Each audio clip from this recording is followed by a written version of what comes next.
नमस्कार प्रेक्षक हो. आज आपल्या यशस्वी जीवनाचे रहस्य या कार्यक्रमात तुमचे हार्दिक स्वागत आहे. आज आपल्यासोबत पुन्हा एकदा ॲडव्होकेट नितीन चव्हाण सर हे जुडलेले आहेत, जे गेल्या 30 वर्षापासून आपला वकील व्यवसाय करीत आहेत आणि त्यांनी मूल्य व आध्यात्मिक या विषयात MSc गोल्ड मेडलिस्टही प्राप्त केलेला आहे आणि जे गेल्या 11 वर्षापासून राजयोगचा अभ्यास करीत आहेत आणि आज आपल्या समवेत एक नवीन विषय घेऊन येत आहेत. आपण नेहमी ऐकत असतो ईश्वर हा त्रिलोकीनाथ, त्रिकालदर्शी, त्रिनेत्री, त्रिमूर्ती आहे, पण त्याचा यथार्थ अर्थ आपल्याला माहीत नसतो. तर आज आपल्याला सर सविस्तर माहिती देणार आहेत त्या बाबतीत. चला तर सरांकडे वळूया आणि त्यांच्याकडनं जाणून घेऊया. नमस्कार सर. नमस्कार. आज आपल्या कार्यक्रमात तुमचे मनपूर्वक स्वागत आहे. तर सर, आपण ईश्वराच्या बाबतीत नेहमी ऐकत असतो की ईश्वर हा त्रिकालदर्शी असतो, त्रिनेत्री असतो, त्रिमूर्ती आहे. तर याचा अर्थ काय असतो? तर सर्वात प्रथम तुम्ही सांगा की त्रिकालदर्शी. त्रिकालदर्शी म्हणजे तीन काल. हे जे आपलं कालचक्र असतं सृष्टीचं, ते 5000 वर्षाचं असतं. त्रिकाल म्हणजे आदी, मध्य आणि अंतकाल. आदी, मध्य आणि अंत. हे तीन काल त्याला म्हणतात त्रिकाल. अच्छा. तर आदी काल म्हणजे कोणता काल? सृष्टीचा जो सुरुवातीचा कालावधी असतो, समय चक्रातला जो सुरुवातीचं युग असतं, सतयुग, त्या युगाला आदिकाल म्हटलं जातं. अच्छा. कारण की ह्या संपूर्ण सृष्टी चक्राचे 5000 वर्षामध्ये सुरुवातीचा काळ म्हणजे सतयुग असतं. आणि ते सतयुग म्हणजे काय, आपण अनेकदा आपण बघितलं, सतयुगाबद्दल चर्चा झाली आपली. तर तो काल म्हणजे आदिकाल, म्हणजे देवात्म्यांची. अच्छा, म्हणजे सुरुवात जिथून होते त्याला आपण आदी म्हणतो. त्याला आपण आदी म्हणतो. आणि त्या आदी काळात काय होत असतं, तर तिथं दुनिया ही देवात्मा स्वरूपामध्ये प्रत्येक मनुष्य तिथं असतो. तर आदिकाल म्हणजे काय, देव आत्मा यांची दुनिया, देवतांची दुनिया, जी 1250 वर्ष 8 जन्म आपण घेत असतो सतयुगामध्ये, तो संपूर्ण काळ म्हणजे आदिकाळ म्हटला जातो. जसं आपण त्याच्यामध्ये स्वरूप आपलं देवता असतं, संपूर्ण निर्विकारी, शरीर कंचन काया, अकाले मृत्यू होत नाही, सर्वगुण संपन्न, संपूर्ण निर्विकारी, संपूर्ण निर्विकारी, जिथं विकारांचं नामोनिशान नाहीये, आयुष्य 150 वर्षाचा.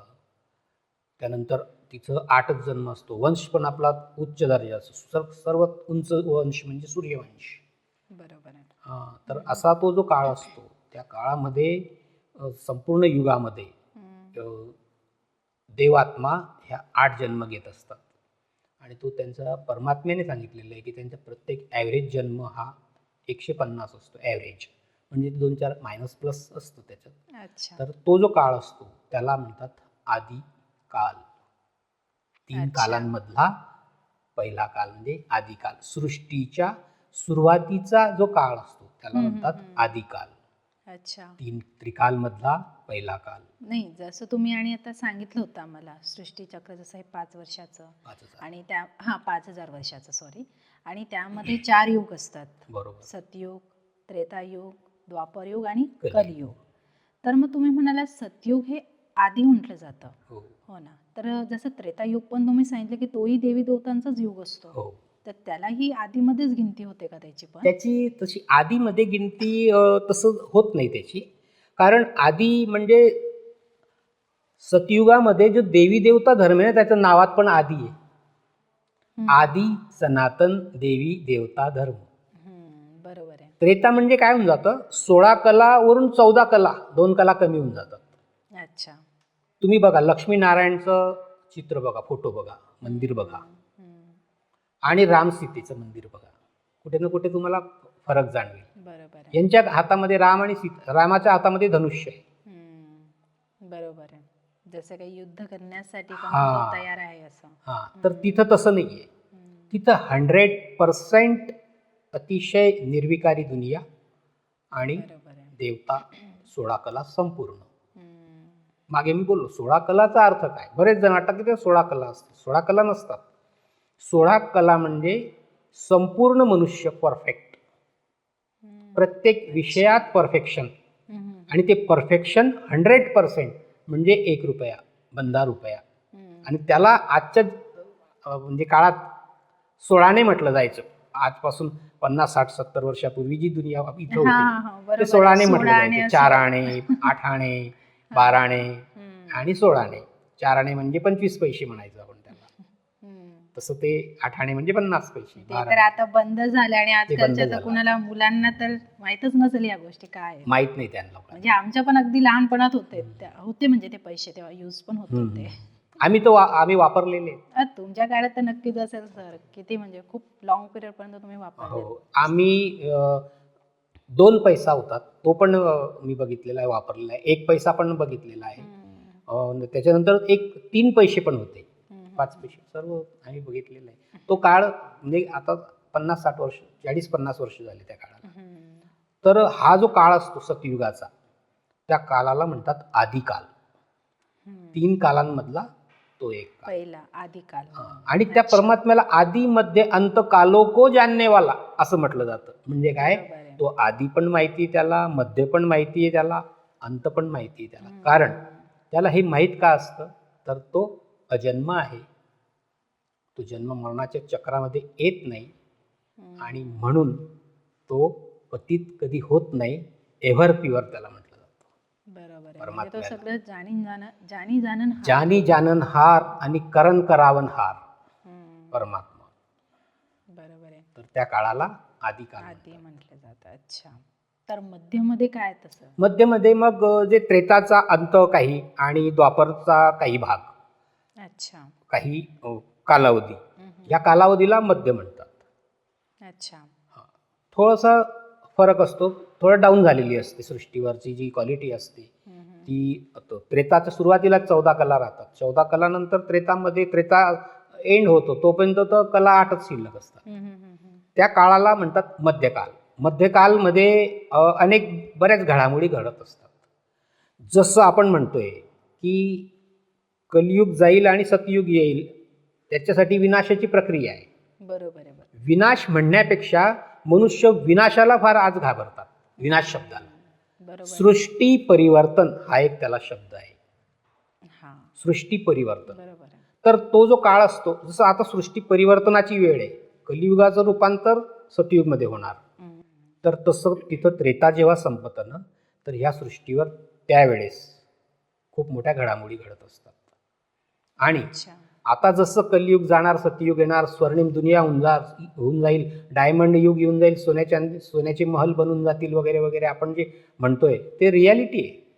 तसंच जेव्हा 2500 वर्ष होऊन जातात, सतयुग आणि त्रेतायुग हे दोघं जेव्हा क्रॉस होतात, पूर्ण होऊन जातात, तेव्हा तिथं विकारांची सुरुवात होते. त्यामुळे मनुष्याचा अधिकार संपून जातो त्या सोन्या चांदीच्या महलामध्ये वगैरे. त्या गोष्टी पण ॲटोमॅटिकच या सृष्टीवर मोठे मोठे भूकंप येणार, हादसे होणार, मोठ्या मोठ्या सुनामी येणार, आणि तिथं पण ते एक मोठं परिवर्तन होत असतं द्वापरला.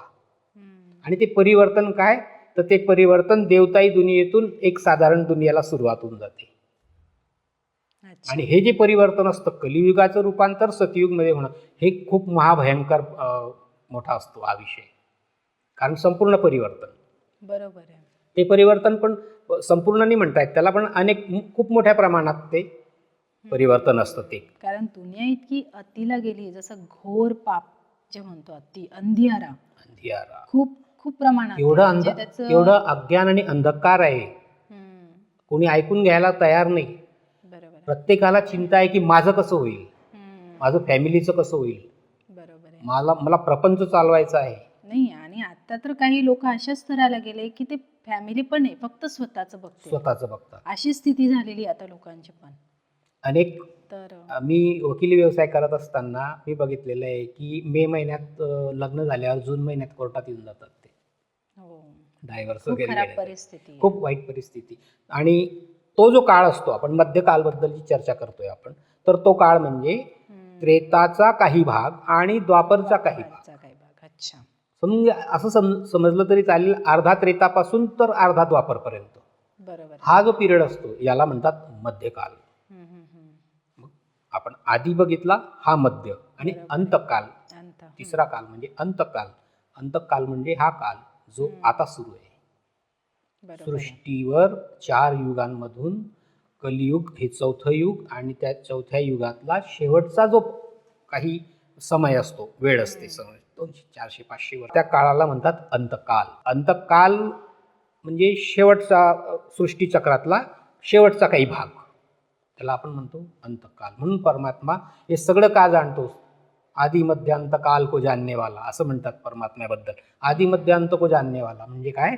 सुरुवातीला पण काय घडली, घटना कशी घडली, मी काय स्थापन करून गेलो होतो सतयुग, ते पण त्यांना माहिती आहे.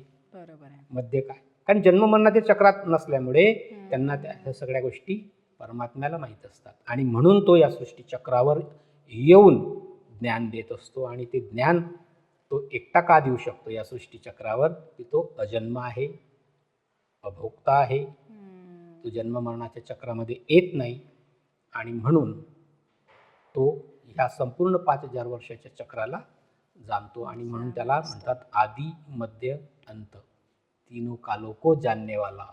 आपण ईश्वराला असंही म्हणतो, म्हणजे त्याचं गायन करत असतो, त्रिलोकीदर्शी म्हणजे त्रिलोकनाथ आहे, त्रिनेत्री आहे, म्हणजे तीनों कालों को जानने वाला, राईट. तीनों कालों का पण तरी आपण असं म्हणत असतो की ईश्वर हा कलियुगामध्ये अवतार घेईल, जन्म घेईल, तरी आपण असं बोलत असतो. आणि तो जन्म घेईल तर मग कसं जन्म घेईल? तर म्हणजे कसं, आता जन्माबद्दल, परमात्म्याच्या जन्माबद्दल वेगवेगळ्या शास्त्रांमध्ये, वेगवेगळ्या धर्मांमध्ये वेगवेगळ्या प्रकारचं त्याचं म्हटलं गेलेलं आहे. पण तो जन्म केव्हा घेतो? फक्त संपूर्ण सृष्टीचक्रामध्ये फक्त तो एकचदा जन्म घेतो, आणि तोही जन्म घेण्याची एक सिस्टम आहे, एकदम वेगळी प्रक्रिया आहे. तुम्हाला मी सांगतो, परमात्म्याने जेव्हा ह्या सृष्टीवर विश्व परिवर्तनाच्या वेळेस तो जन्म घेतो, तर तो जो जन्म असतो परमात्म्याचा, तो काय करतो? तो यूज करण्यासाठी एक मनुष्याचा फक्त वापर करतो.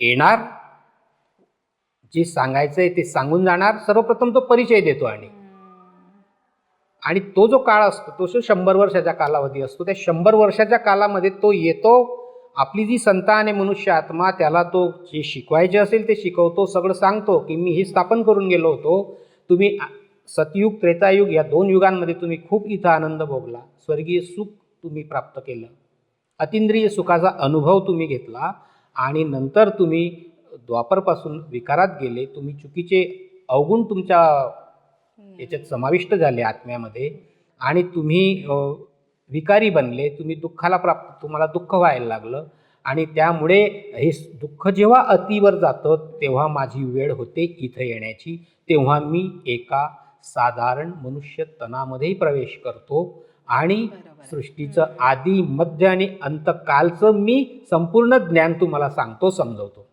त्याची एक प्रक्रिया सांगतो मी आपल्याला. विचार काय विचार नाही, तेच मला हा असं मनात विचार चालला की ईश्वराला आपण असंही म्हणतो की सगळं जाणणारा आहे, त्रिनेत्री आहे, पण तरी आपण असं म्हणत होतो की आपण ईश्वर हा एक जन्म घेईल आणि आपल्याला ह्या दुःखातून सोडवेल. पण मग जर तो हे विचार नाही करत आपण की जर तो जन्म घेतला आपल्यासारखाच, तर तो तर आपल्यात अटकून जाईल, आपल्यासारखा म्हणजे एक शरीरात अटकून जाईल. आणि जसं आता तुम्ही बोललाच की मनुष्याचं शरीर घेत राहतो, पण आता हा माझा जो, सपोज मीच सांगते, माझं उदाहरण देते, आता मी ह्या जो जन्म घेतलाय मुलीचा, मला मागच्या जन्माचं काहीच आठवत नाही, तर तसंच जर ईश्वर हा जर जन्म घेईल तर त्यालाही कसं काय भान राहील की तो कोण आहे, काय आणि कशासाठी आला इथं. म्हणूनच त्याची जन्म घेण्याची जी प्रक्रिया आहे ना, ती अतिशय वेगळी आहे. बरोबर आहे, आणि हे कधी आपण जाणूनच नाही घेतलं. आणि त्याची जन्म घेण्याची जी प्रक्रिया आहे, तो एक साधारण मनुष्यतनाचा, अनुभवी मनुष्यतनाचा वापर करतो, आणि ज्याचा वापर करतो त्याला सगळ्यात प्रथम प्रवेश झाल्यावर स्वतःचा अगोदर परिचय देतो. बरोबर आहे. मी कोण? निजानंद स्वरूपम शिवोहम शिवोहम, ज्ञान स्वरूपम शिवोहम शिवोहम, प्रकाश स्वरूपम शिवोहम शिवोहम असा परिचय त्यांनी स्वतः ब्रह्माच्या तनामध्ये प्रवेश केल्यानंतर त्यांना दिला आणि तेवढंच बोलून चालले गेले. पहिल्या दिवशी आपण काय शिकतो शाळेत? पहिल्या दिवशी आपण शाळेत जातो, 5 वर्ष आपलं वय आहे. आपण पहिल्या दिवशी शाळेत आपल्याला टीचर काय शिकवणार आहे? 1. बरोबर आहे. आपली कॅपॅसिटी 8-15 दिवस 1 वरच चालत असते, 1च शिकत असतो आपण. बरोबर. तसं परमात्म्याचं कार्य इतकं परफेक्शन आहे त्यांच्या प्रत्येक कामामध्ये की त्यांनी ह्या मनुष्य तनामध्ये प्रवेश केल्यानंतर तो मनुष्य भयभीत पण व्हायला नको की काय झालं, काय मला हे बोलणारा कोण आहे, कोण बोलून गेलं हे. तर तेवढंच बोलून गेला, परिचय दिला, मी कोण, माझं नाव काय, माझं स्वरूप काय, चालला गेला. ज्याच्या तनात आला तो विचार ते संभ्रमात पडले, हे असं काय झालं. नंतर मग त्यांनी त्यांचा याच्यात पुन्हा सेकंड टाईम आले, पुन्हा थर्ड टाईम आले. मग या ज्यांचं तण त्यांनी यूज केलं त्यांना दादा लेखराज म्हणून जे आहेत त्यांच्या तणाचा वापर केला परमात्म्याने. आणि नंतर एक असा प्रश्न आहे, विचारू का? विचारा. तुम्ही म्हणालात की ब्रह्मा यांचं साधारण तण त्यांनी घेतलं, एक साधारण व्यक्तीचं, तर त्यांचं स्तन का घेतलं त्यांनी? म्हणजे कारण खूप महान आत्मा पण होते, साधू संत पण होते जे ऑलरेडी भक्ती करतात, तर यांचंच का घेतलं? यांचंच का घेतलं तर जेव्हा परमात्म्याने या सृष्टीची रचना केली ना, त्यावेळेस सर्वप्रथम सतयुगामध्ये श्रीकृष्णची जी आत्मा असते ती श्रीकृष्णाची आत्मा जन्ममरणाच्या चक्रामध्ये येऊन ती सतयुग, त्रेतायुग, द्वापरयुग आणि कलियुग असे त्या 4 युगांमध्ये 84 जन्म घेते. आणि तो 84वा जन्म जो असतो ती आत्मा जी असते ना ती श्रीकृष्णाची असते. ती साधारण होऊन जाते, कारण युगानुसार जशी जशी परिस्थिती, जशी जशी दुनिया बदलत गेली, विकारी होत गेली, पतित बनत गेली, तशी ती पण आत्मा पतित होत गेली. बरोबर आहे. पण ती शेवटच्या जन्मामध्ये परमात्म्याच्या दृष्टीने ती आत्मा श्रेष्ठ असल्यामुळे परमात्म्याने त्या आत्म्याला निवडलेला असल्यामुळे तो ड्रामामध्ये रोल आहे, पिक्चरमध्ये रोल आहे की ते येणार तर त्याच्यातच जाणार, त्याच आत्म्यामध्ये प्रवेश करणार. आणि ब्रह्मा त्यांनी नाव नंतर ठेवलं. त्यांचं नाव होतं दादा लेखराज म्हणून त्यांचं नाव होतं. ते हिऱ्यांचे व्यापारी होते. त्यांचं नाव जे ते नंतर जे ठेवलं ते शिव परमात्म्याने त्यांचं नाव ब्रह्मा ठेवलं. त्रिकालदर्शी आम्हाला सांगितलं की आदि मध्य अंत जाणणारा, त्याला आपण त्रिकालदर्शी म्हणतो. आणि त्रिलोकीनाथ म्हणजे काय? त्रिलोक. तुम्ही रामायण सिरियल बघत होते का? थोडी बघितली असेल. हो, पाहिली. रावणाचा रोल होता. रावण अधूनमधून बोलत होता, मैं तीनों लोकों में सबसे श्रेष्ठ हूं, मेरे जैसा तीनों लोकों में कोई. तीनों लोक म्हणजे काय? 3 लोक म्हणजे एक म्हणजे साकार मनुष्य लोक, म्हणजे ह्या पृथ्वीवरची दुनिया. अच्छा. Talkie world. अच्छा. आवाज की दुनिया. अच्छा, जिथे मनुष्य राहतात त्याला आपण साकार लोक म्हणतो. साकार मनुष्य, कॉर्पोरियल वर्ल्ड. दुसरं आहे सूक्ष्मवतन, सूक्ष्म लोक, सबटल वर्ल्ड. काय? सबटल वर्ल्ड म्हणतात त्याला. म्हणजे ही दुनिया आपली जिथं आपण आहोत त्याला म्हणतात साकारी, सूक्ष्म लोकला म्हणतात आकारी आणि ब्रह्मलोकला म्हणतात निराकारी. अच्छा. Silence world. तर हे 3 प्रकारचे लोक आहेत. तर याच्यामध्ये ह्या सृष्टीवर आपण जिथं असतो हा रोल साकारी मनुष्य लोक ज्याला म्हणतो आपण, म्हणजे पृथ्वीवर जी मनुष्य आत्मांची हा सर्व जन्म मरणाचे चक्र किंवा हा सर्व खेळ चालतो. पृथ्वी म्हणजे काय, विश्वग्लोब म्हणजे काय, हे ज्या ठिकाणी नाटक होत असतं ना, नाटकशाला आहे ती. अच्छा. साकार मनुष्य लोक लोक म्हणजे विश्वग्लोब, साकार मनुष्य लोक म्हणजे पृथ्वी. हा, म्हणजे आपण सगळे आत्मा जेव्हा जन्म घेता आणि इथं राहतो या दुनियामध्ये, तर त्याला आपण साकार मनुष्य लोक. जिथं 5 तत्व आहेत, जिथं स्थूल शरीर आहे, स्थूल शरीर, त्या शरीराला वजन आहे, त्या शरीरामध्ये जन्ममरणाच्या चक्रामध्ये येण्यासाठी, सुखदुःखाचा अनुभव करण्यासाठी या विश्वग्लोबवर येऊन मनुष्य आत्मांसाठी ही जी नाटकशाला आहे त्या नाटकशालेचे जे स्थान आहे ते म्हणजे विश्वग्लोब, ज्याला आपण सोप्या भाषेत पृथ्वी म्हणतो. आणि त्याला म्हणतात साकार मनुष्य लोक. त्याला आपण साकार मनुष्य लोक याच्यासाठी म्हणतो, त्याला कॉर्पोरियल वर्ल्ड पण म्हणतो. टॉकी दुनिया, आवाज की दुनिया, आवाज असतो तिथं. बरोबर आहे. आणि दुसरं काय सांगितलं तुम्ही? सूक्ष्मलोक. सूक्ष्मलोक. ती कशी असते? सूक्ष्मलोक, सूक्ष्मलोक म्हणजे ती अशी दुनिया जिथं एक मूव्ही वर्ल्ड म्हटलं जातं त्याला. मूव्ही, इशारों की दुनिया, सूक्ष्मलोक. अच्छा, तिथं कोण असतं? आणि तिथं परमात्म्याने ती जी दुनिया बनवलेली आहे, तिथं ब्रह्मा, विष्णू आणि शंकर असे 3 वेगवेगळ्या प्रकारच्या पुरी दाखवलेल्या दिसतील तुम्हाला. एक कुठे जर चित्र वगैरे बघितलं, तिथं एक सूक्ष्म शरीर असतं प्रत्येक, आणि प्रत्येक मनुष्य आत्माचं सूक्ष्म शरीर पण सूक्ष्म लोकमध्ये असतं. हे स्थूल शरीर आपलं, आणि हे स्थूल शरीर आपण इथं सोडतो, पुन्हा बदलत राहतं, जन्म होत राहतो, मृत्यू होतो, पुन्हा नवीन जन्म होतो. आत्मा ही इथंच राहते. पण आत्मा जेव्हा शरीर सोडते ना अंतिम समयी, तर सूक्ष्म लोकमध्ये आपल्या आत्म्याचं एक ज्याला आपण म्हणतो सूक्ष्म लोक म्हणजे जिथं आकारी, फक्त आकारी अच्छा. आकार, पण अच्छा, म्हणजे स्थूल नाही. शरीर नसतं, पण स्थूल. आपली जी प्रतिकृती राहते आपली, हो, लाईटचं शरीर. जी इनविजिबल थोडीफार हो, दिसते तशीच ना? आणि अच्छा. फक्त लाईट. अच्छा. जसं फरिश्ता कसं म्हणतो आपण, हम्म. फरिश्ता स्वरूप कसं हम्म, असतं, हम्म, हम्म, हम्म. तसं प्रत्येक आत्म्याचं तिथे एक स्वरूप असतं. त्याला सूक्ष्मलोक म्हणतात. आणि तिथं ब्रह्मा, विष्णू आणि शंकर अच्छा. याची रचना परमात्मा रचतो. त्या लोकला सूक्ष्मलोक म्हणतात. त्याला इशारो की दुनिया पण म्हणतात, आकारी दुनिया हा, म्हणतात. म्हणजे तिथे आपण बोलत नाही, कारण आवाज शरीर नाहीये. आवाज नाही, शरीर नाही, त्या दुनियेला सूक्ष्मलोक म्हणतात. अच्छा. आणि तिसरा तुम्ही काय सांगितलेला? ब्रह्मलोक. ब्रह्मलोक. जे स्थान, आत्म्यांचं स्थान, परमात्म्यासोबत राहण्याचं ठिकाण, ब्रह्मलोक. त्याला अनेक नाव आहेत. ब्रह्मलोक आहे, निर्वाणधाम आहे, मुक्तिधाम आहे, परमधाम आहे, सायलेन्स वर्ल्ड आहे. सायलेन्स म्हणजे एकदम तिच्या ओरिजिनल आत्मा तिच्या मूळ स्वरूपामध्ये तिथं असते. मूळ स्वरूप काय आत्म्याचं? पॉइंट ऑफ लाईट, अतिशय सूक्ष्म बिंदुरूप ज्योती स्वरूप. आणि ती आत्मा परमात्म्याजवळ, पित्याजवळ राहण्यासाठीच तिचं घर आहे. म्हणून परमात्म्याने काही वाक्यांमध्ये सांगितलेलं आहे की ते माहेर आहे आणि हे सासर आहे. पियर घर आणि ससुर घर असं काहीतरी महावाक्यात म्हटलेलं असतं. तर ती दुनिया म्हणजे कोणती दुनिया? तर ती दुनिया म्हणजे सायलेन्स वर्ल्ड. आवाजाचा काही एक तिथं विषय नाही. आणि आत्मा तिथं अतिशय आपल्या ओरिजिनल स्वरूपमध्ये बीजरूप स्थितीमध्ये असते, परमात्म्यासोबत असते. अच्छा, म्हणजे ते आत्म्यांचं घर आहे. आत्मा आणि परमात्म्याचं घर. तिथं पिता पण असतो.